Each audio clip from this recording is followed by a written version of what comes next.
if someone is trying to get to the point where they don't want to be reactive, I guess the Mhm. opposite would be proactive, but how do they go from one to the other then? You got to do the work. Like we listen to these amazing podcasts with great information. We read books, then those are necessary steps. But we have to go beyond that. You got to do the work. You got to integrate the knowledge by embodying it, by taking action, by doing the work. So that usually looks like working with somebody. I know for me in my life, it has. So I've read the material.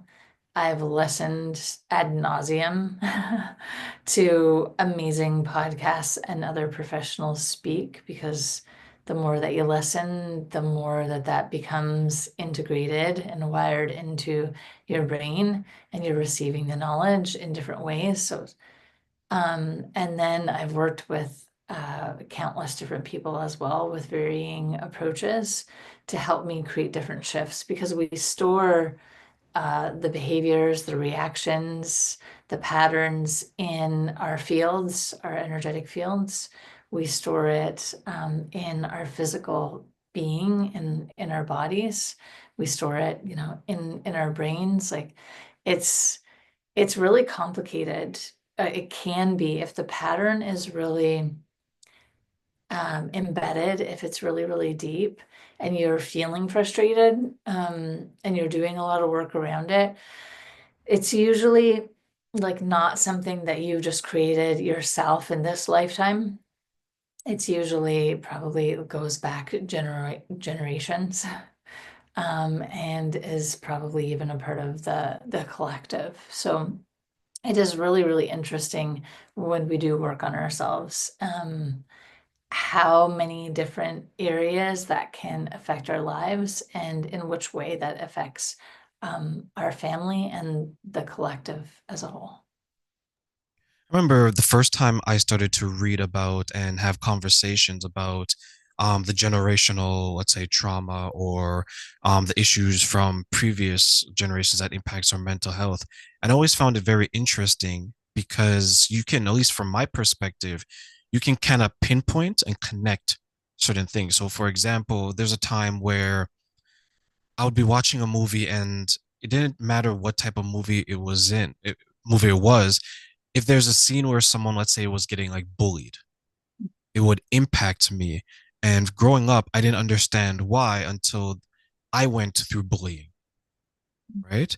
And then I was like, okay, this is kind of odd. And then through my high school years and then college, as I started to get more and more knowledge, I was like, wow, I went through something that always bothered me. I didn't know what it was, but then when I went through it, I began to realize what it was. And then when I started to see it in the world, I started to connect it. And then I started to see it in the movies, and it was still impacting me. And I wonder sometimes when people are impacted by something and they don't know the immediate answer, could it be that?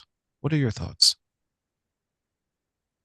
Yeah, I mean, that's what I find so like fascinating and frustrating at the same time is unraveling all of the layers that can exist within a pattern. And like, why have I attracted this? Why am I creating this? Why am I reliving this? Why is this showing up in my life? Or why have I done so much work around this and I can't seem to shake it?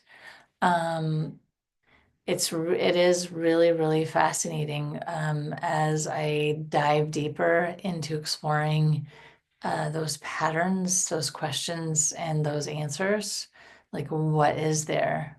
So, in that particular example, I mean, it's probably multi-layered because if you had first saw the movies before you experienced the bullying, you could have, in one instance, created your bullying experience because you had implanted that because it was a memorable experience or event when you saw the movie.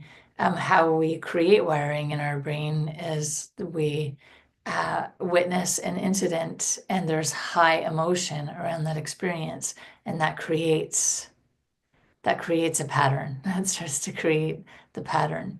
So if I am just seeing a concept maybe for the first time, so this bullying, and it really hurts me. I don't understand what's happening. I'm watching it. I'm having this very big emotional response. And then I think that I have processed that, but we don't. We store it.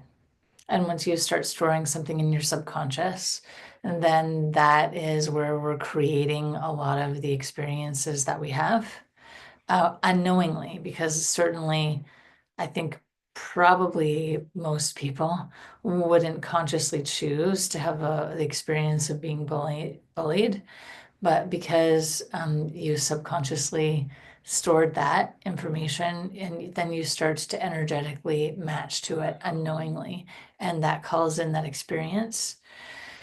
And then you have that experience, and then it emotionally impacts you even further. And so we do something called we resist it.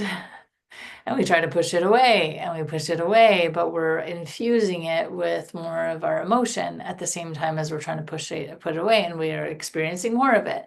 And we can't understand why we're experiencing more of it because we keep saying no, no, no, no, no, but we keep infusing so much energy into emotion into that, not realizing that that's actually strengthening the magnetism, and increasing our odds of experiencing that same thing, even though it's unwanted.